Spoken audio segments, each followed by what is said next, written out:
Welcome to Conflict Managed. I'm your host, Mary Brown. Conflict Managed is a weekly podcast about toxic work environments and how to fix them. We're glad you're here. Good morning, Shell, and welcome to Conflict Managed. Good morning, Mary. Happy to be here. I'm so grateful to be talking with you this morning. You are an ADHD coach, career coach, helping people in the workforce and employers navigate people who are neurodivergent in this particular way. And so I'm very excited to talk about that because I know that's on a lot of people's minds. But before we get to that conversation, I want to know about you and the first job you ever had as a young person. Oh, wow. Okay. We're going back a long time as a teenager. Yeah, first job. Oh my gosh. Okay. While I was in high school, I worked for what they then called, this will age me, the five and dime. And, and I screwed that up, okay, because I didn't really like doing that. And then I worked, I grew up in Marin County, California, the Bay Area, and in Sausalito, which some people may know Sausalito or others, but back then they had this little tourist booth that you could get information from, and I was like the person they would come to get information about Sausalito. And it was the most boring thing I ever did because no one ever came to ask me any questions. So that didn't work. I had a series of jobs that were just terrible, didn't fit me at all, but what did I know at that point? And it just continued through my 20s until I finally got my master's doing the work I'm doing now, which led to the work that I'm doing now. Yeah. It is so interesting. I love hearing about people's first jobs because you see where they are in their career later in their life. And there's this interesting mirror that happens early on, or these experiences that follow them that are very informative when people have good experiences or negative experiences. But this job hopping, even as a young person, right? Hmm. These Yep. clues to the kind of work that you are doing now. You're speaking my language, Mary. I talk about that. That's part of the work I do, is going back in time. Yes. So But a little bit of a different perspective on that, but definitely it's important to go back and look at what worked and what didn't work in your Mhm. past, but also what you were attracted to as a kid. Yeah. You know, the things that you actually enjoyed doing, because those are clues as well hmm to doing the right kind of work later on. When you think about those first jobs that you had and maybe in through your 20s, and you think about the environment, the work environments that you were in, um, does one stand out in particular, a particular management style that really resonated, really worked well for you, or the opposite that just drove you away?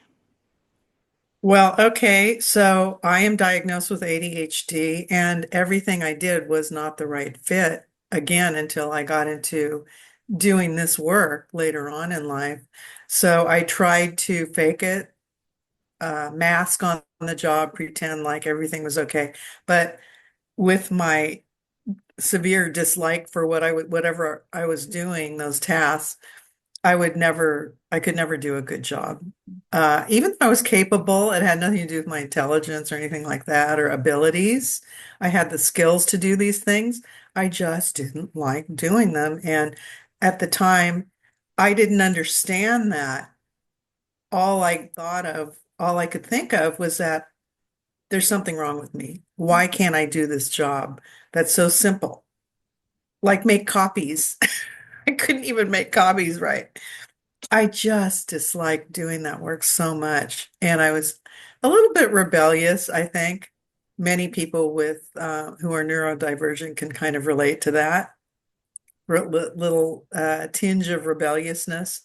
And I basically just screwed up all these jobs that, were fairly decent jobs and even good employers, even the employers who really kind of tried to help me at the time. And I couldn't articulate what was off for me. I couldn't do it because I just needed that work. One of them was to just get through college, basically, to help me get through college. Um, and that's why when I finally found the right kind of fit for me, I couldn't wait to stop doing those things so I could just focus on doing the work that I enjoyed doing. What did you Yeah. major in college? So my undergrad was in communications, which has nothing, I mean, I guess it applies to everything. Right. But I had no real direction with that. It was just something that I was okay with, that worked for me on some level. Um, and I remember I really enjoyed the speech department that I had spent most of my time with. I got to know the people there as an undergrad. And there were certain classes that I really enjoyed. But when it came to kind of deciding what major, and this is something I talk about often. This is like, you'll hear me talk about this. People who go to college now, at the time I went to college, it was super inexpensive. So it was almost nothing. It's practically free compared to today. But today, most people can't afford to like not know what they're going to do or have an idea of where it's going to lead them. And so it's important to be able to identify the right major that will lead to that.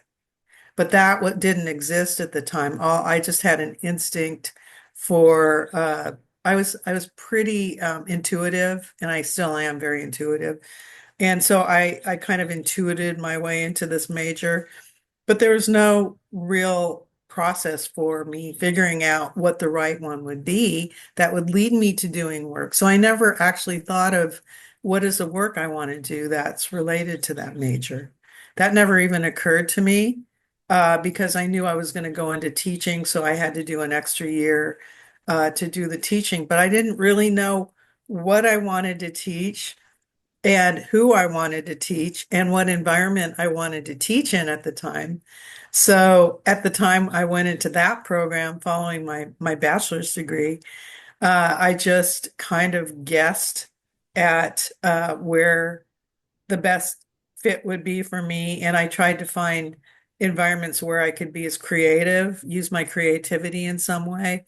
I had a lot of kind of gut feely intuitiveness about my whole education throughout, but I really knew at some point I did not want to teach high school. I didn't want to be in a public school or private school setting in front of students in a classroom with a specified curriculum. I knew I had to be the one creating that curriculum. Mm. That I knew.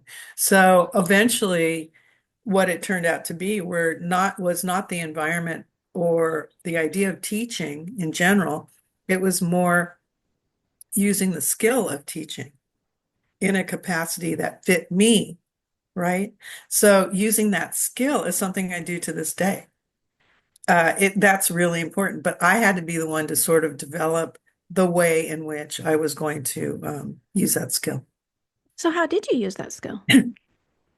Well, at the time or now, Well, past or so present. you mentioned before we started t talking together, recording, that you did some franchising. Was that in the education field or? Yeah, so that came way later. Hmm. So my field has always been coaching, counseling, and education is the foundation of everything that I do. So when I work with people, we create that foundation of what is it that you want to build your path on.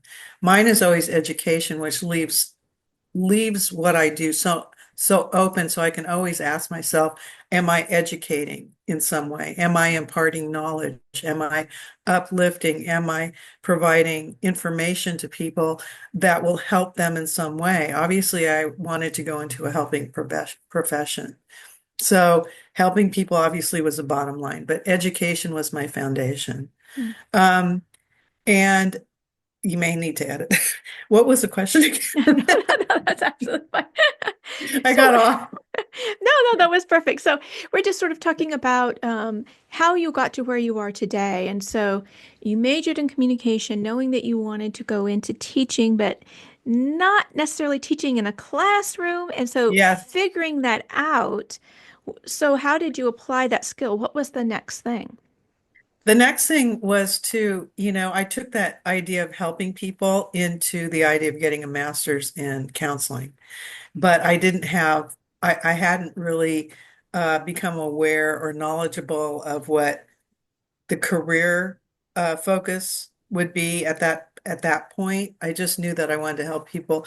And I was offered to go into the vocational rehabilitation counseling program, which was essentially the same program as the regular counseling program, but it was very focused on working with individuals in the workplace with disabilities and helping them find the right path or the right fit for them.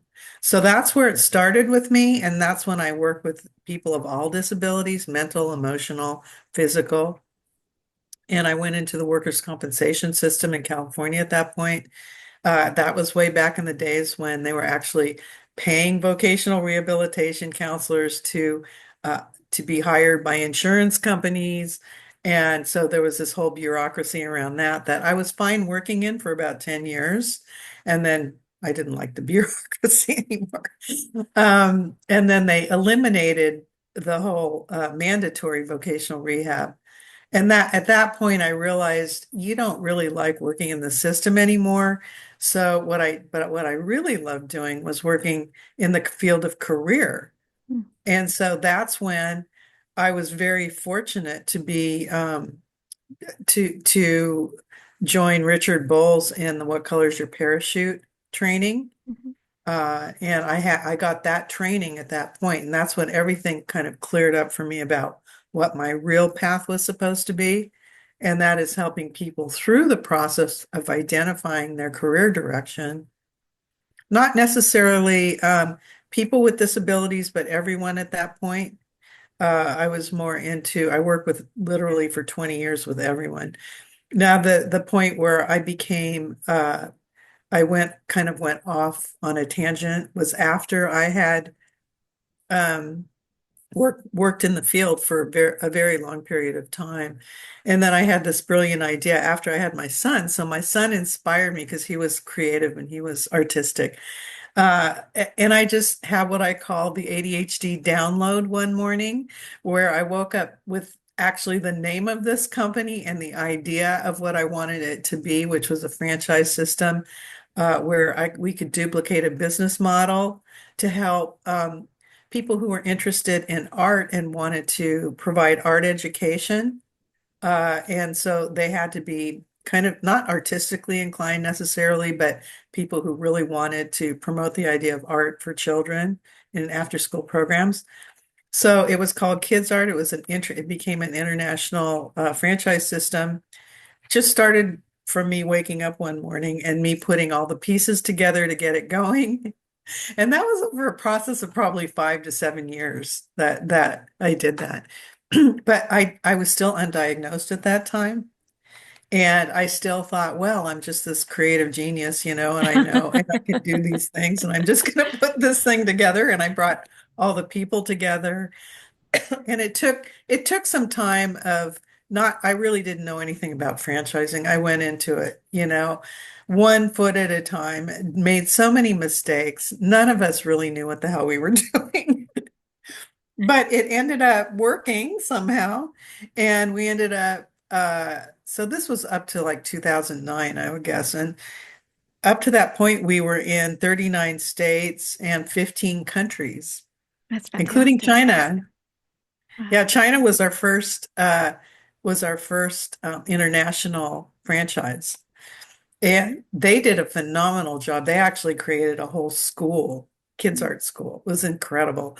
So at that point, though, what I realized was that I was so miserable in the work I was doing. I had not put two and two together that the day to day for me was more critical than the actual big picture of the company. Mm. And I couldn't figure out, because I was still undiagnosed, why I was so different from everyone in my company who were all neurotypical, didn't understand the way I thought, and that I knew many of us kind of have this 360-degree perspective on things. And I say that many of us, it's a little bit like being psychic. We can kind of see the future, but when we try and express that to people, especially undiagnosed, trying to express that to people, that if we don't make these corrections or do these things, it's not going to work out. And I tried to communicate some of these things. And my business partners at the time, very neurotypical, what you see is what you get kind of people who were smart, but didn't understand where I was, could not understand where I was coming from. We just lost communication. It was very frustrating for me. As the founder and CEO of the company, I felt like I was an outsider in my own company.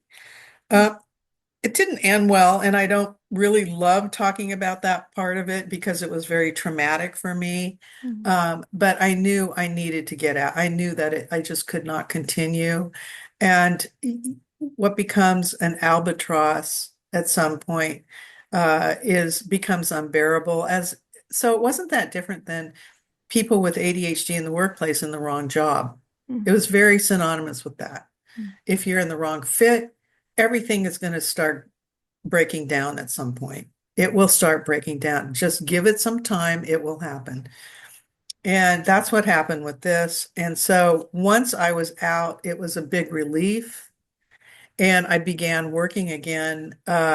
Only I knew I began working again in my field and seeing clients again, which I had put off for years. And I knew that's when the clouds started parting and I started feeling better. And I realized this is what I'm meant to be doing. And at the same time, I said, what's off with me? I knew something was off. That's when I got my diagnosis. I was in my 50s. So late diagnosis, very late. And I think the reason that the thing that tipped me over was being in the wrong job, essentially. That's what tipped me over to go and get the diagnosis because things were starting to go haywire. And I hear that very often from the people that I see and I work with, very similar stories. They keep going back to the same kind of thing over and over again, getting the same kind of result of things starting to go break down and them being unhappy and then not realizing at the time that then they get fired, they job hop, you've heard the stories. It just goes on. Once I got my diagnosis, I began to target working strictly with neurodivergent people. And it's been since 2010, 2009/10. And I've never been happier. It was the absolute right move. Once I started getting a sense of what they needed in terms of finding the right career, with our brain wiring the way it is, I was able to write the course book that is inspired by the parachute model that I used for many years with people, but it wasn't working very well for our tribe. So I had to embellish it and break it down. And I consider it being kind of an elevation of the book in terms of just how it's written in such a ADHD friendly way that literally anyone could pick it up, whether or not you have ADHD or you're neurodivergent or neurotypical, and walk through this process in a much easier, more engaging way. So What is what is the name of the book? the book is Unlock Your Career Path, a course for neurodivergent adults and teens. So I believe this process should be started in way before people make the decision about going to college, which could be junior, senior year in college, even before that.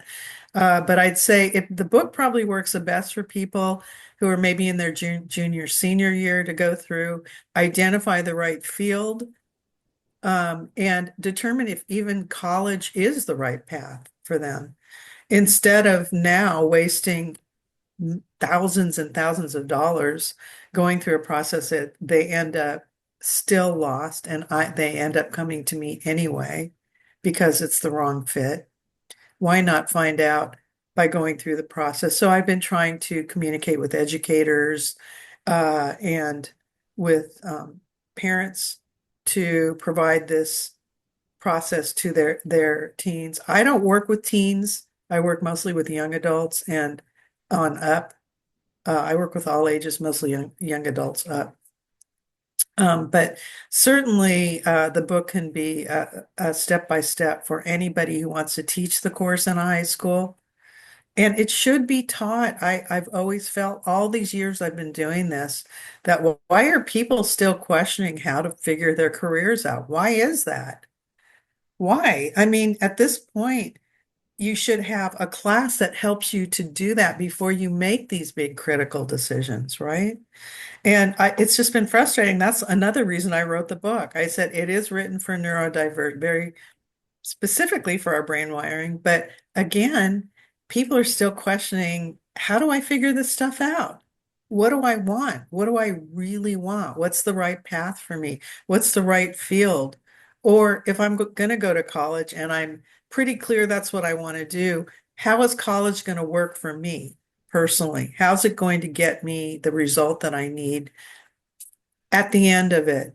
And if I already know that I'm going to go on and do like a master's program, what is that going to be in? And what are the best schools, the best programs, the best courses? What are the things that I need to figure this out, to get to that point so that I'm employable or I have a path when I leave and I'm not stuck wondering what the heck I'm supposed to do next with the debt that comes with that. You see what I'm saying? So, Absolutely. So when you look back over your career, and you think about the different colleagues and managers and organizations that you've been a part of, so you're undiagnosed for most of your career, right? So the other people don't know, you don't know. What what did you come across, procedural wise, colleague wise, boss wise, that helped you perform well? What are some best practices that you just that worked for you when at the time nobody really knows? It's not specific, this is for ADHD, but the things that were just in the organization or the colleague or the boss that helped you work well and to have a healthy work environment. can I talk more about what I wished I had? Absolutely, for Because I sure. wasn't aware enough to be able to ask these questions. And that's why what I do now. And Mhm. that's what uh, the book helps people with. That's why I wrote the book, is because I learned about how people are still struggling in these environments without being able to have this communication and knowledge and understanding.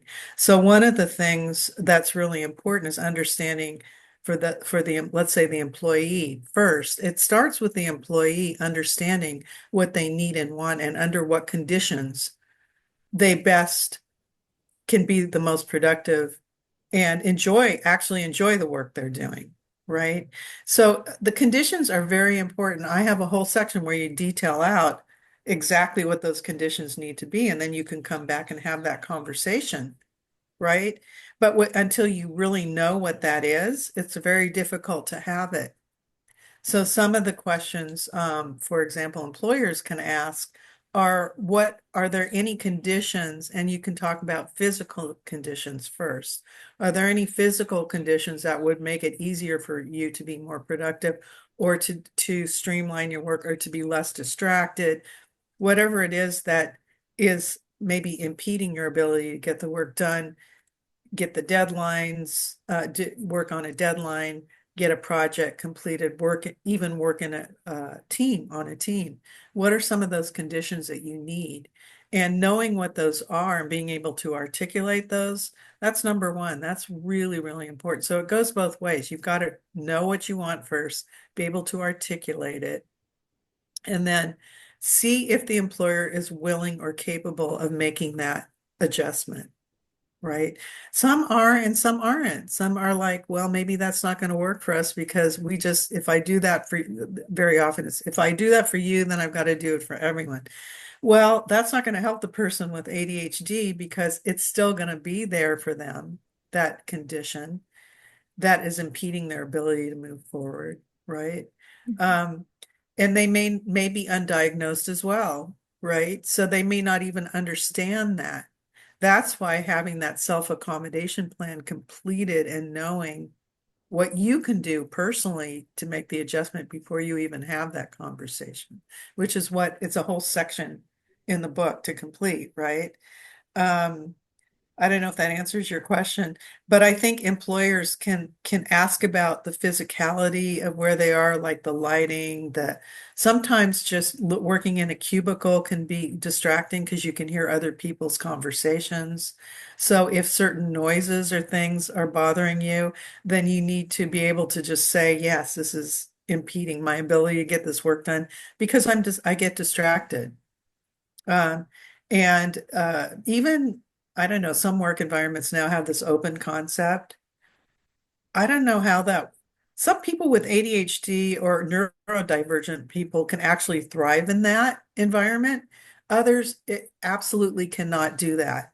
They have to have a place that they can go that's quiet. So being able to maybe step out and work in an office or work in a conference room or something where they can work on a project, maybe being allowed to move around to get if they're working on a deadline for something. The questions need to be asked, and there needs to be an open, honest exchange at that point. And I know that's not always convenient to do, but it could make all the difference in the world. And the video I was talking to you earlier about will point that out. It'll show how just making a few adjustments can make all the difference in the world to somebody who actually very often people love the work they're doing. It's just the conditions Mhm. that they're under that make it difficult. So asking about the physical conditions and then some of the tasks, those are the two things. What about the tasks that you're doing? Which tasks do you prefer to do that will actually be a win-win for everyone if you spend more time doing those? And that's up to the employer to decide, right? Um, or are there tasks that you can sort of you might have somebody else spend more time doing while you focus on the ones that you're 100% not just capable of doing, but enjoy doing.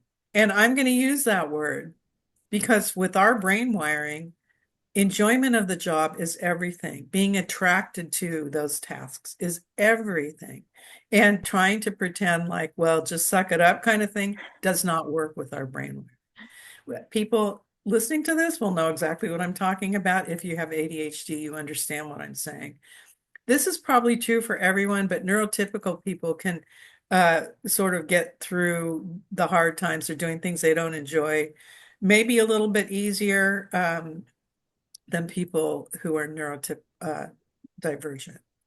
I love your response because I think so much of a healthy work environment is about conversation, dialogue, right? This open Yeah. exchange. And if you are the employer, you're the boss, or you're the line manager, one thing that you can do, no matter who your workforce is, the people working for you, is get to know them, ask them questions. And so help being reflective and thinking about these basic kinds of conditions and tasks and enjoyment and positive psychology says let's focus on what we like and how can we get better at that, right? If you really Mhm. want to, and that's a lot of that enjoyment at work. And so for those people, so many adults who are not diagnosed, if you have an employer who is asking you these kinds of questions, it could lead you to your own self-reflection.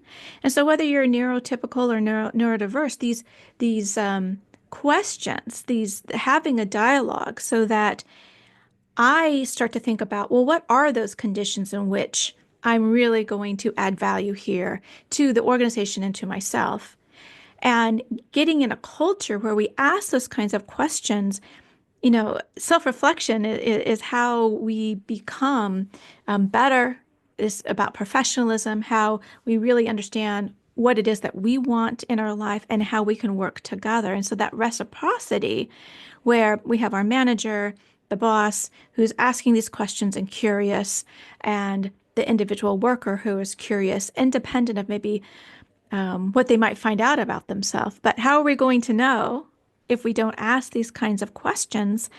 And then I think it also opens up sometimes, and you can tell me if you've run across this idea of accommodation, like it's a drag, like it's something bad instead of something that we do for everybody all the time. We Yeah, are constantly exactly. accommodating so many different sorts of things. And this is a part of we are humans first and workers some on down the line. So how can we make that environment for everybody? Because we are always accommodating each other in one way or another. Absolutely true. And sometimes the word accommodation can become a dirty word with the employer. And that's why I'm always hesitant to say, oh, tell people what your diagnosis. No, because the way that the ADA works, the that's the accommodation federal rule for employers. It's very net, it's not clear. It's very unclear. So especially people who are neurodivergent, it's not a physical disability. So it's very hard to um, accommodate someone that when it's a very individual kind of thing for that person. We're as different as the next person. Everybody's characteristics are different in terms of our neurodivergence, the things that are important to us, right? Or the things that can make a difference in terms of our physical or task, the things that we do, right? So an example, I think managers can spend 10 minutes a week on their calendars checking in with their employees. That's what I would suggest. And a great example of this is I had an employer with a California state who had worked with engineers, and one of their he said it was one of his best engineers was diagnosed with ADHD.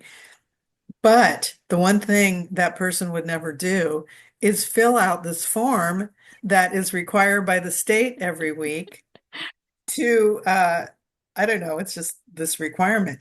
I had the same thing happen to me. But it was in private employment. It was working for an insurance company in Voc Rehab, a subsidiary of the insurance company. Um, I literally refused to do that form because it didn't have anything to do with my work.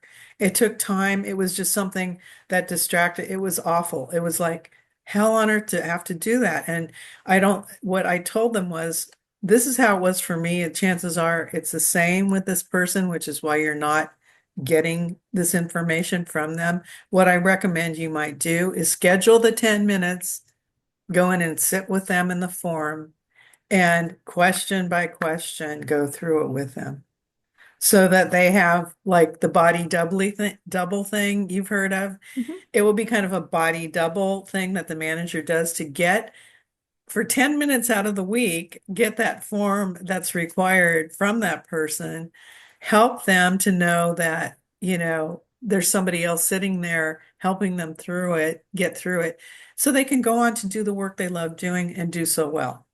I think that's a wonderful example because I can imagine somebody saying, that's ridiculous. They're a professional. This is a part of their job. They should, as you said before, just suck it up and do it.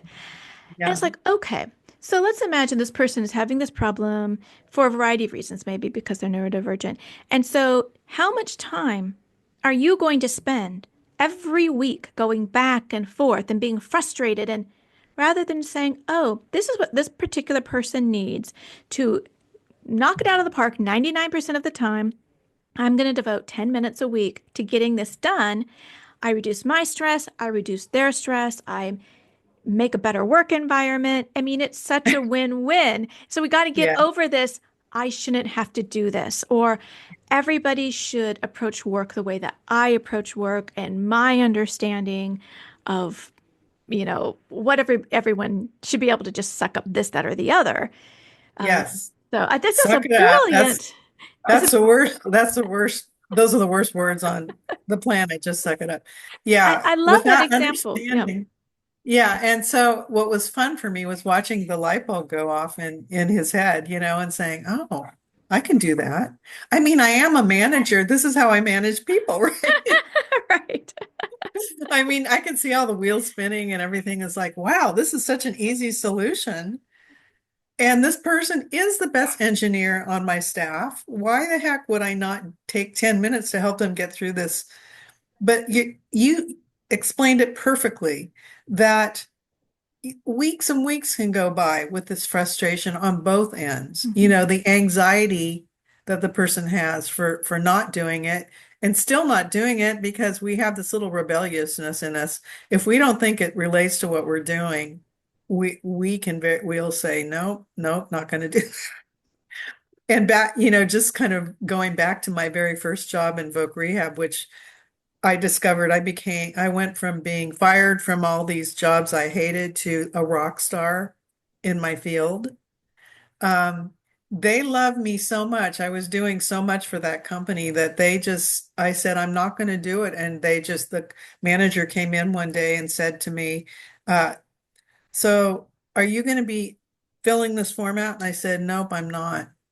And she just walked out and, oh, well. What happens is when you're doing a good job, when you are really doing well in your work because it's work that you is the right fit for you, that they will accommodate you. Mhm. Like they will do naturally the things that will accommodate you. And with the state, because it was absolutely important, this was a private company, that form didn't matter to them really. It wasn't that. As long as I was doing the work, I was actually making them money. They couldn't complain to me. It was a kind of situation where I had to go out and I had to get referrals from outside sources. I was doing all that and making the money, right? So anyway, I just said I'm not going to do it. I didn't say that to them. I just said, "Oh, okay," and blew it off. But with the state, it might be a different situation where it's actually a requirement. So that's where taking the time important, but also it's a good way to check in and to see if there are other things that maybe they can move around, switch around, help that person just really focus in on what they're supposed to be doing.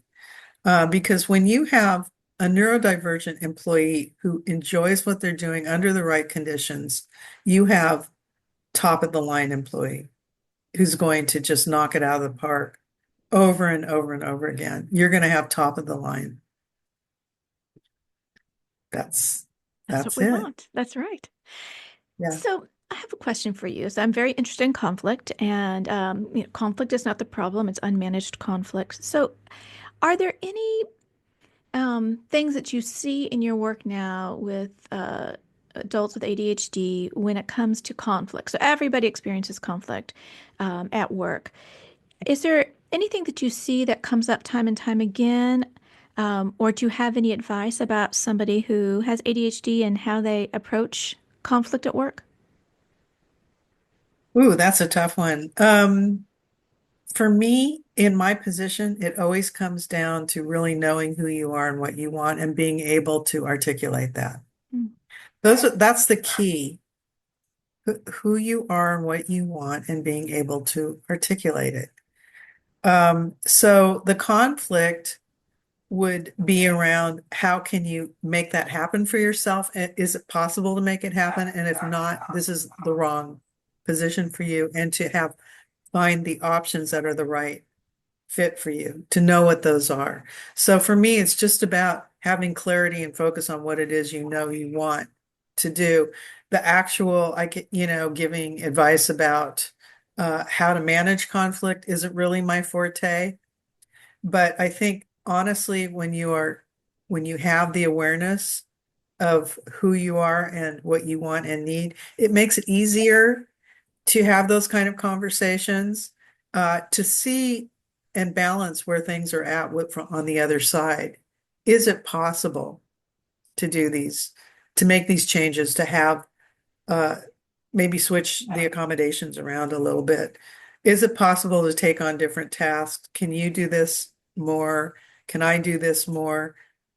Or just, I mean, in human communications, and I'm not the expert on workplace communications, but knowing what you want makes a big difference in how you communicate and how you basically what your behavior is on the job and how other people see you when you're happy, when you're enjoying what you're doing. Obviously, you're going to be uh, better equipped to communicate with people. When you're shut down, you feel a lot of shame. There's lot of lack of confidence, people pleasing, which can go off in a bad direction. So those are the things that people with ADHD, neurodivergent people experience on the job in the wrong fit. Are they try and pretend, they mask a lot. They try and fit in. They try and fit what I call a square peg in a round hole.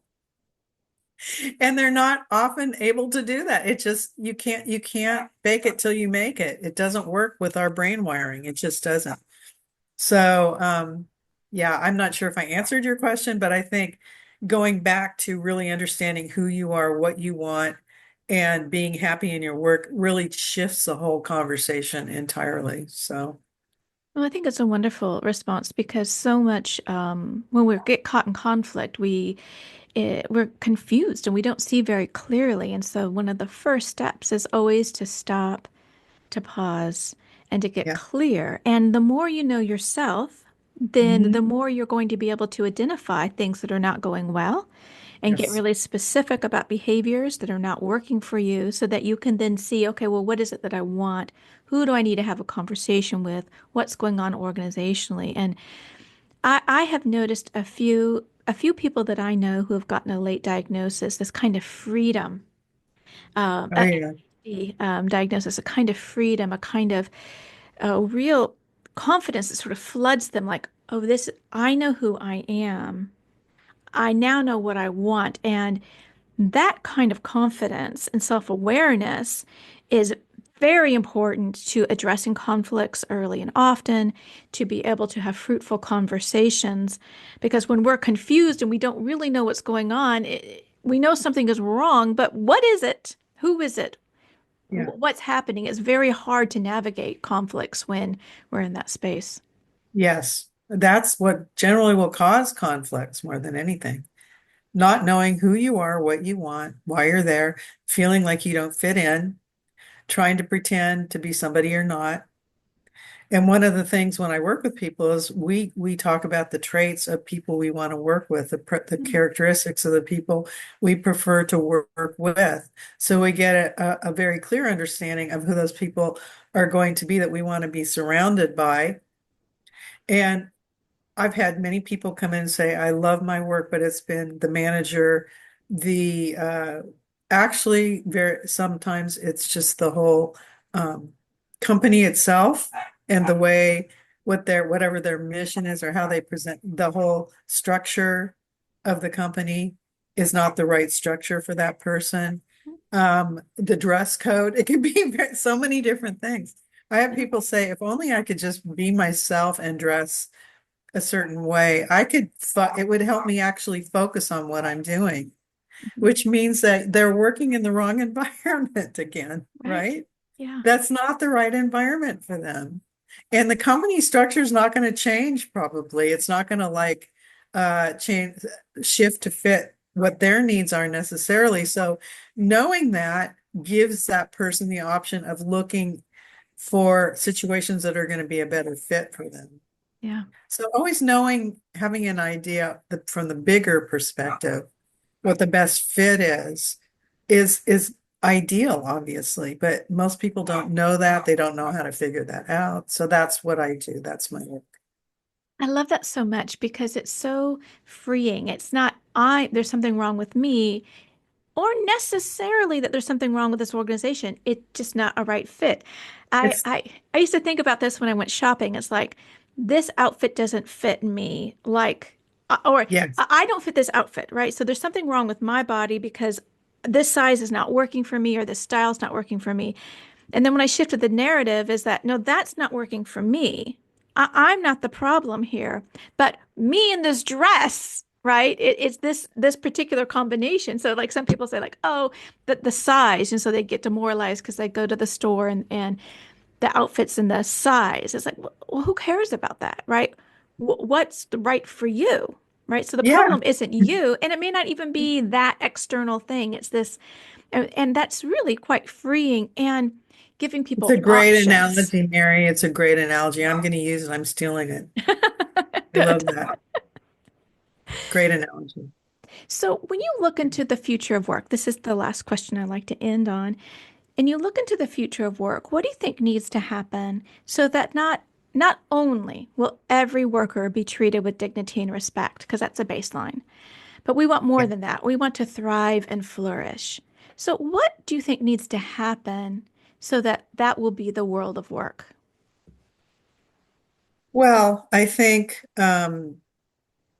it's on both ends. It's the person applying for a position that fits them first, ticks, is the position that they understand could potentially be the right position, going in an interview situation and asking the right questions, being willing to leave if it's not, Mm, being willing to say, this doesn't look like a good fit for me, instead of being what I call a job beggar, mm, which I've had many employers say to me, if only somebody knew what they wanted when they came in, it would make all the difference in the world. I wish they would say that. And then we know it's perfectly fine to say this isn't a good fit. Thank you very much for your time, but let's save ourselves, me, the just all the time and energy of going into the wrong job, right? And then experiencing all the demeaning things that happen as a result of that, that mm. didn't need to happen because you made that choice way. And it's very difficult when you're feeling that pressure of money and I've got to find a job and everything. But going through that with ADHD or any neurodivergent individual who goes into that position, it's it causes more problems in the long run. It's so much better to walk out feeling like I made the right decision to walk out. Now I know this isn't what I want, so you learn more about yourself. And the employer is relieved to know that they just dodged a bullet, you dodged a bullet. It's perfect, but Yeah, not being able to answer the right questions because you don't have, say, your self-accommodation plan to say, under these conditions, I will thrive. Would your company be able to accommodate me, for example? And having them say, I think we can do that if they like you and you're asking these questions directly with them. So I think that open transparency really does need to be there, but it can't be done unless you have the knowledge first yeah, of what you want.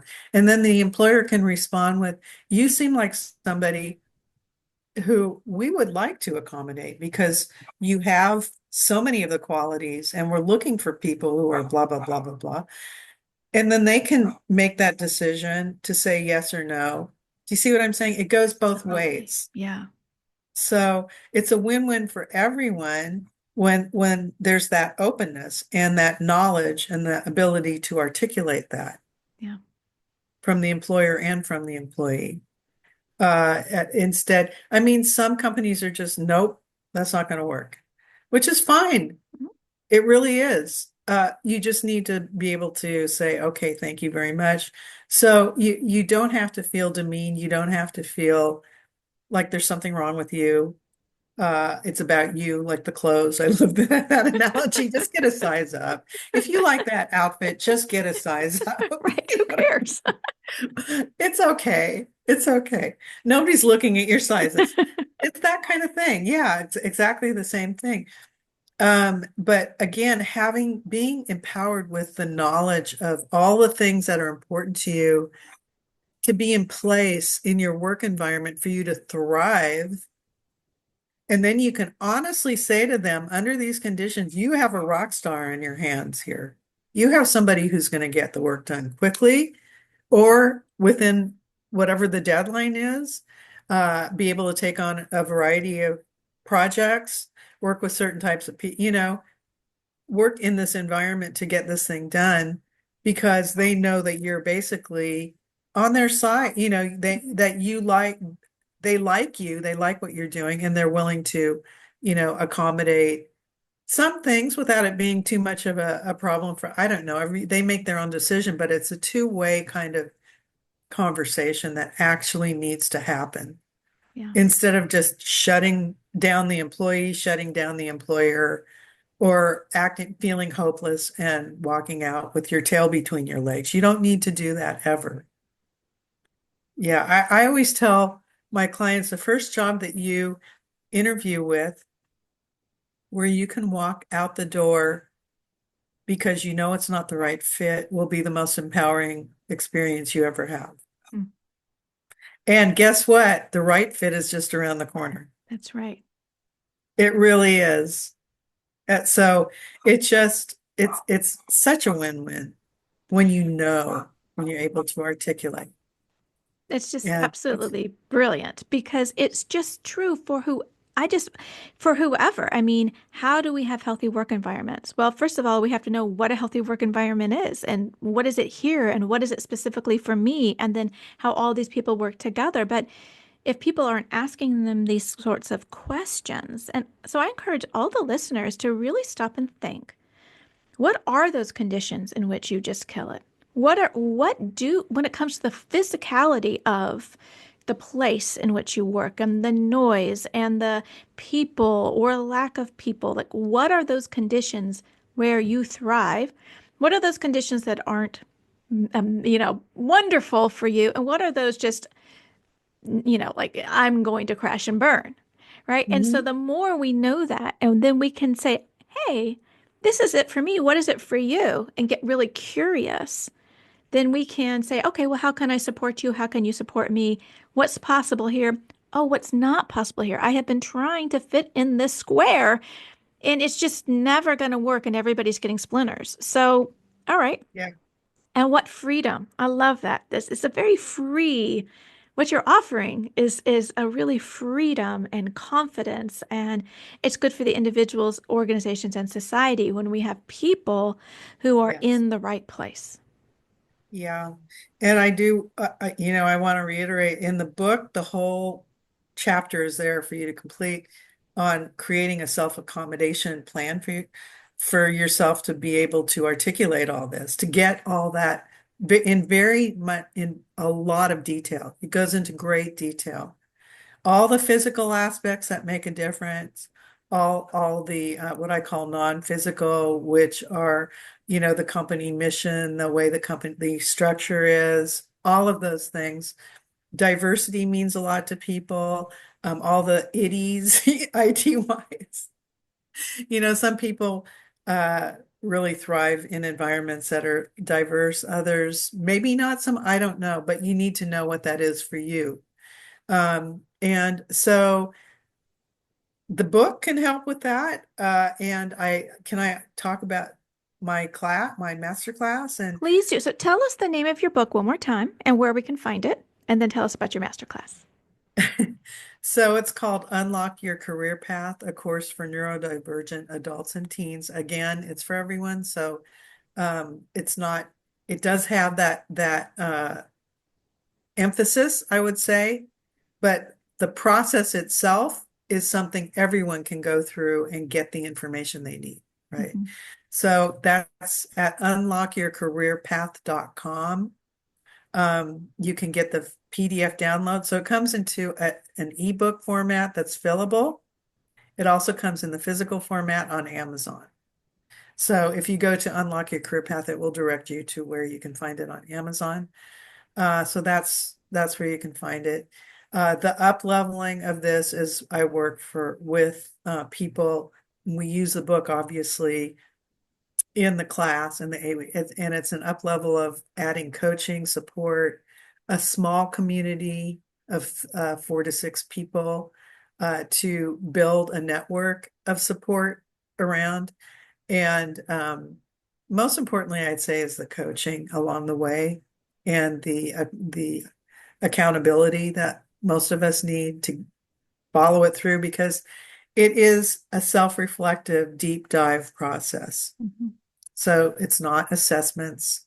I don't ask you to, take an assessment written by somebody else that has nothing to do with you. People probably weren't even neurodivergent who did it. So it's not going to ask the right questions. So all the right questions are asked here, and you are in the process, you can get creative with it. So it really does play into our creativity quite a bit. It, a lot of us neurodivergent people love to put the pieces together of take like all this information and put the information together to come up with the right fit.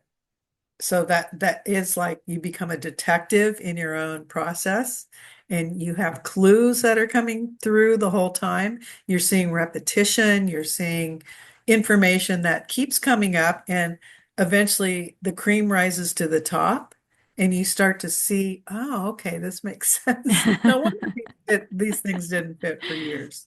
No wonder I couldn't make it work. All of a sudden it's starting to make sense for you. And it really does honor who you are as a person and what your needs are.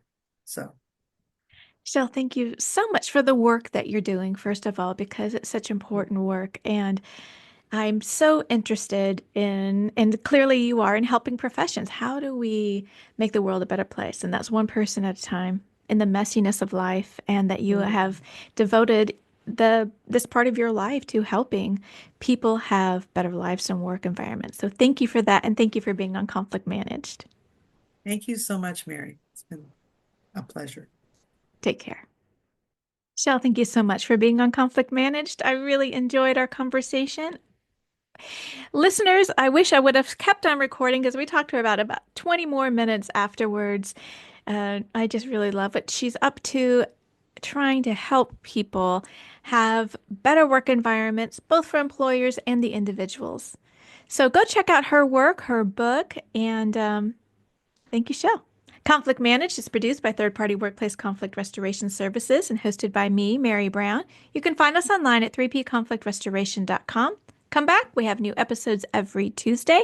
And if you want to watch this conversation with us, you can go over to YouTube at 3P Conflict Restoration. If you would like and subscribe, follow this podcast, it really helps us out a lot. And if you haven't had a chance to check out my latest book, How to Be Unprofessional at Work, Tips to Ensure Failure, it's 80 tips of what not to do and considers what to do instead to have a healthy work environment. Our music is courtesy of Dove Pilot. And remember, conflict is normal and expected. Let's deal with it. Until next time, take care.